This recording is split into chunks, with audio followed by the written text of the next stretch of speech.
ही मल मूत्र का त्याग कर पाएगा, जन्म जन्मांतर दुख पाएगा। महाराज जी, इस श्राप से मुक्ति का ऐसे लोगों की बातों का कोई प्रभाव नहीं पड़ता। ऐसा हो तब तो पूरे विश्व को सब लोग त्रासित कर दे। पाखंडी लोग लोगों को परेशान किए हैं।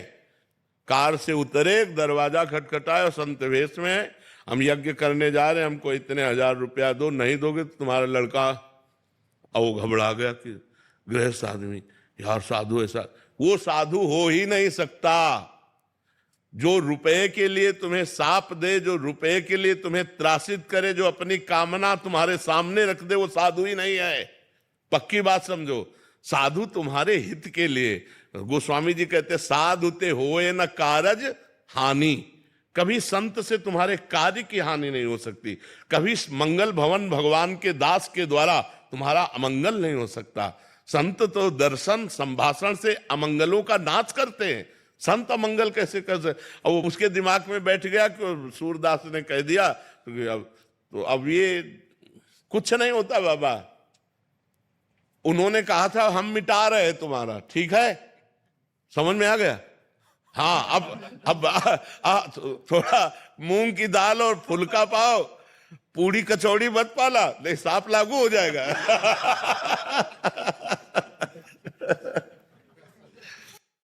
सुनील जी, राधा वल्लभ शेरवंश महाराज जी, आपके चरणों में कोटि कोटि नमन।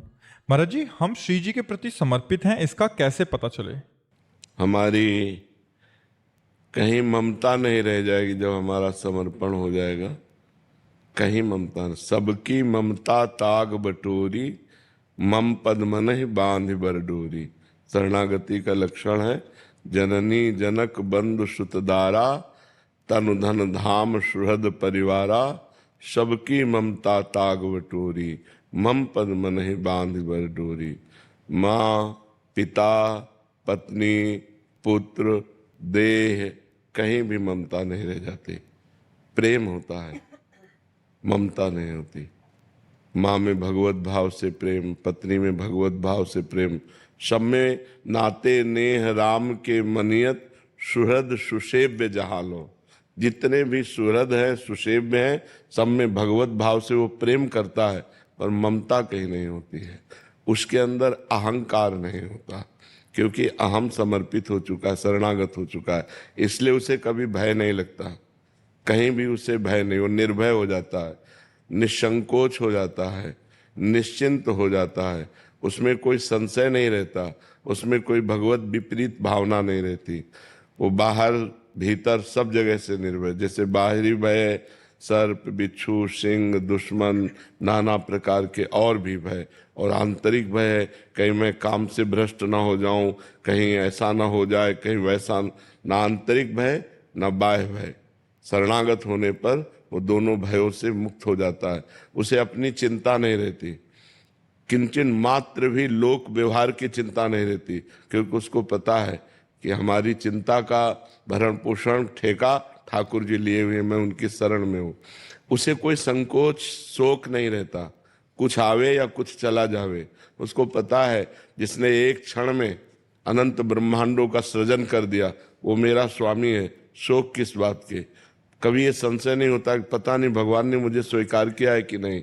विपरीत भावना, कहीं हमारी दुर्गति न हो जाए, हम भरोसे पे बैठे हैं, ऐसी भावनाएं निकल जाती। दो बातें निकल जाती, संशय, विपरीत भावना, और ये निर्भय, निसंकोच, निश्चिंतता, ये उसके हृदय में ठसाठस भर जाती है जो भगवान का शरणागत होता है। मृत्यु का भी भय नहीं रहता। जैसे एक श्रीदाम नाम के भक्त हुए हैं, वो मुगल बादशाह के खजांची थे, पर बड़े दयालु थे और भगवान का निरंतर नाम जप करते रहते थे। तो उनसे जैसे कोई कहता मेरी बेटी का ब्याह है, तो बादशाह तो आदेश करेगा नहीं, वो चुपचाप खजाने से दे देते, और ये राजकीय अपराध है। आधा खजाना खाली हो गया। काजियों ने जब ये पता पाया तो बादशाह से शिकायत की। बादशाह उनको सामने बुलाए और कहा तुमने अपराध किया ये? बोले हाँ, अगर प्रजा से ही कर लिया जाता है और अगर उन्हीं को जरूरत पड़ गई तो उनको देने में अगर अपराध मानते हैं तो मैंने अपराध ही किया है। तो काजियों से पूछा इनको क्या सजा मिलनी चाहिए? तो उनका फांसी की सजा मिलनी चाहिए। और हर्ष में नाम जप करते थे। तो उन्होंने कहा कि तुम्हें फांसी मिलने जा रही, तुम मुस्कुरा क्यों रहे हो? बोले मेरे अगर भगवान मुझे फांसी देना चाहते हैं तो मुझे बहुत आनंद है। मृत्यु तो होनी थी लेकिन परोपकार में मृत्यु हो रही। उनका तुम्हारी अंतिम इच्छा क्या है? तो विट्ठल भगवान महाराष्ट्र में जो है ना, वो उनके इष्ट थे। उनका एक बार दर्शन करा दीजिए विट्ठल भगवान के। तो सामने गए और कहा आप राजी हो? अगर आप राजी हो तो हम राजी हैं। जोई जोई प्यारो करे सोई मोहि भावे। आप जिसमें राजी हो उसमें मैं राजी हूं। इधर ये विट्ठल भगवान के दर्शन करने गए, उधर विट्ठल भगवान पहुंच गए। 14 वर्ष की अवस्था, नव किशोर स्वरूप और एक पीतांबर की झोली में रत्नों का ढेर। बादशाह के आगे ऐसे रत्न फेंके और कहा देख तेरे पूरे खजाने की कीमत एक रत्न में नहीं होगी, ऐसे ये दिव्य रत्न है, रख ले अपने खजाने में, तेरे खजाने की ये शोभा बढ़ाएंगे। तो उनका हो कौन? तो उनका मैं नौकर हूं उनका श्रीदाम का। वह श्रीदाम तो हमारे यहाँ नौकरी करता है। बोले वो मालिक हमारे ऐसे ही है, हमारी बात समझ नहीं रहे, मैं उनका नौकर हूं और तेरे पास संपत्ति क्या है? कुछ नहीं, एक हीरे के बराबर तेरे पास संपत्ति नहीं, रख ले हीरे। बोले तुम्हारा नाम क्या है? बोले बिट्ठू। विट्ठल भगवान थे। बोले बिट्ठू नाम। और बोले तुरंत हुक्म कर कि मेरे मालिक को फांसी से मुक्त किया जाए।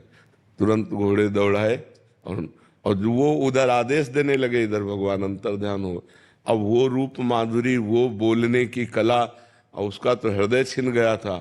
जब श्रीराम को सामने बुलाया तो उनका एक बार अपने नौकर से मिला दो बस। तो उनका हम तो आपके नौकर है, हमारा कौन नौकर है? उनका नहीं, वो कह रहा था बिट्ठू नाम है और श्याम रंग का था। बस उनके आंसू आने लगे कि अरे ये मेरे प्रभु की लीला थी। तो उनको भय नहीं लगा। प्रहलाद जी को इतना कष्ट दिया गया लेकिन उनको भय नहीं लगा। क्यों? उनको पता है मेरा हरि रखवाला है। प्रहलाद जी को था हजारों हाथों से मेरे को ऐसे भगवान गोद मिले, इसलिए मुझे कोई कष्ट नहीं हो रहा।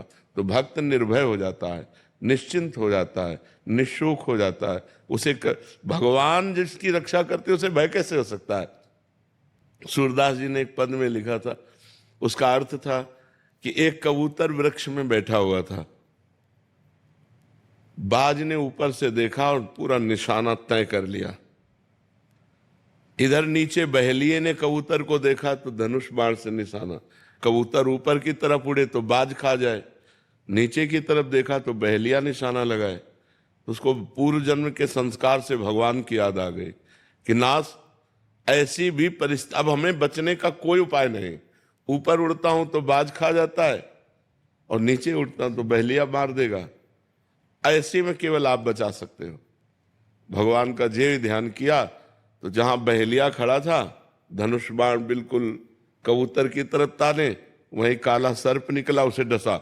जो ही डसा तो ऐसे हुआ, तीर छूटा तो सीधे बाज के लगा, दोनों मर गए, कबूतर निश्चिंत हो गया। तो भगवान बचा रहे हैं जब, तो भक्त को कभी भय नहीं होता और कभी चिंता नहीं होती। देखो सुदामा जी के 2-2 दिन 4-4 दिन खाने को नहीं था, और जब मालिक की कृपा हुई तो सुदामा पुरी बन गई। जैसे द्वारिकापुरी वैसे सुदामापुरी। तो भक्त को कभी शोक नहीं होता, कभी चिंता नहीं होती, कभी भय नहीं होता। वो भगवान की शरण में निश्चिंत, निर्भय, निशोक रहता है। समझ पा रहे हैं आप? हाँ, भगवान एकदम निश्चिंत, मस्त एकदम। और ऐसा नहीं कि विपरीत परिस्थितियों में भी मस्त। अनुकूल परिस्थिति में तो सब मस्ती दिखाते हैं। जब विपत्ति हो, प्रतिकूलता हो, तिरस्कार हो, संसार में कोई साथ ना दे रहा हो, तब मस्ती हो तो जानो भगवान की शरणागति की मस्ती है। जी। लवीना बत्रा जी जयपुर से। महाराज जी, इनका प्रश्न है कि राधे राधे। बट शरणागत हुआ कैसे जाता है? क्या किसी विशेष स्तुति के उच्चारण से शरणागत हुआ जाता है? हाँ, शरणागत की 4 बातें हैं। पहला है आज्ञा पालन। किसी संत प्रथम भगत संतन कर संगा।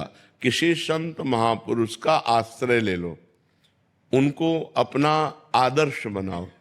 पहले सत्संग करे और सत्संग से पहले खूब अच्छी तरह जांच ले कि दंभ पाखंड नौटंकी नाटक तो नहीं है, रुपया कमाने के लिए पाखंड तो नहीं किया जा रहा है।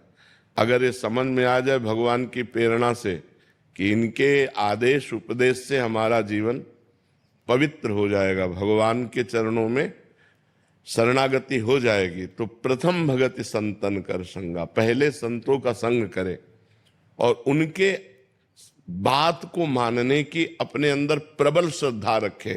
पहले है आज्ञा पालन, दूसरा है संकेत के अनुसार चलना, तीसरा है रुचि में रुचि मिला करके चलना, शरणागति हो जाती है।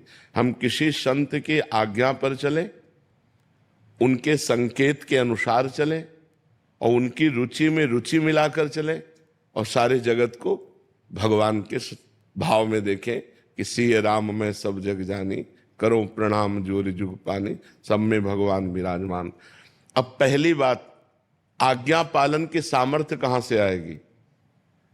भगवान का नाम जप करने से। जितना भगवान का नाम जप करोगे उतने संत और शास्त्र की आज्ञा पालन करने की सामर्थ्य आएगी। किसी भी संत की आज्ञा का पालन यदि आपने अक्षरशः कर लिया तो देवर्षि नारद जी कहते हैं महत्संगस्तु दुर्लभ हो, महापुरुषों का संग मिलना दुर्लभ है। फिर लिखा है अगम्यो, निर्वाह कर पाना कठिन है।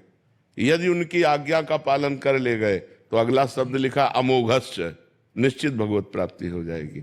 तो भगवान के प्रेमी जनों का संग, उनकी आज्ञा का पालन, आज्ञा पालन करने के लिए निरंतर नाम जप और परोपकार की भावना, सब में भगवत भाव, इसी से शरणागत हो जाएगी।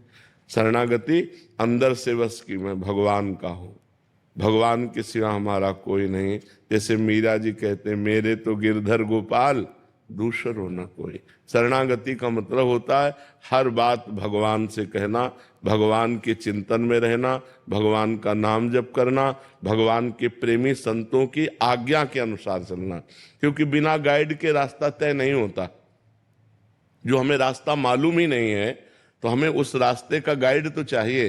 तो भगवत मार्ग के गाइड होते हैं सिद्ध महापुरुष, जो भगवान को प्राप्त होते हैं या भगवान की प्राप्ति में तन्मयता कर रहे हैं, अच्छे साधक और सिद्ध। आजकल जो है भगवान के मार्ग को भी एक मतलब साधन बना लिया गया है अपने जीने खाने का, जबकि भगवान लोक परलोक सबका भरण पोषण करने के लिए स्वयं ठेका लेते हैं।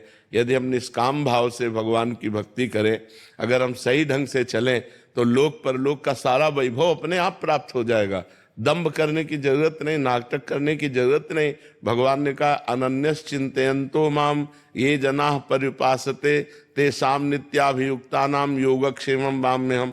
तुम केवल मेरा अनन्य चिंतन करो, जो जन मेरा अनन्य चिंतन करता है उसके योगक्षेम का वहन मैं करता हूं। और जब भगवान करता होंगे योगक्षेम का वहन तो कमी क्या रह जाएगी? आनंद ही आनंद रहेगा, हृदय भी आनंदित रहेगा और बाहर भी सुख सुविधा रहेगी। तो हमें लगता है भगवान के मार्ग में कपट, चतुराई, छल, दम्भ ये करने की तो जरूरत ही नहीं। महालक्ष्मी पति प्रभु हैं, जिस दिन कृपा कर देंगे मारा वैभव घूमेगा। इसलिए ईमानदारी से भगवान के मार्ग में चलने के लिए किसी सिद्ध संत या अच्छे साधक, तो प्रथम भगति संतन कर संगा, दूसरी रतिमम कथा प्रसंगा। भगवान के लीला चरित्रों का खूब गायन करे और खूब श्रवण करे।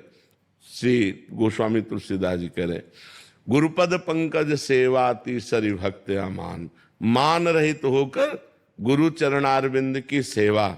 और चौथी भगत मम गुण करे कपट तज गान। कपट यही, ये भगवान का चरित्र तो गा रहे हैं लेकिन आशा, मान, प्रतिष्ठा, रुपया, पैसा ये सब कपट है। अपना यश चाह रहे हैं, अपनी वासनाओं की पूर्ति चाह रहे हैं और गान कर रहे हैं भगवान के यश को, तो ये कपट हुआ। भगवान की भक्ति भगवान की भक्ति के लिए, भगवान की कथा भगवान की प्रीता के लिए। तो चौथी भगत मम गुण गन करे कपट तज गान। मंत्र जाप मम दृढ़ विश्वासा, पंचम भगति सुवेद प्रकाशा। पांचवी भक्ति बता रहे हैं कि खूब निरंतर नाम जप, मंत्र जप, विश्वास के साथ किसी से काम हो जाएगा। मंत्र जाप मम दृढ़ विश्वासा, मेरे ऊपर दृढ़ विश्वास और मेरे मंत्र और मेरे नाम का जप। पंचम भगत सुवेद प्र छठदम शील विरत बहुकर्मा निरत निरंतर सज्जन धर्मा। जो संत जन आचरण करते हैं उन आचरणों को हम करें, मतलब जो आदेश करते हैं, और शीलवान रहें, सहनशील रहें, तितिक्षु रहें, मान अपमान में दुख सुख में समान भाव रखें।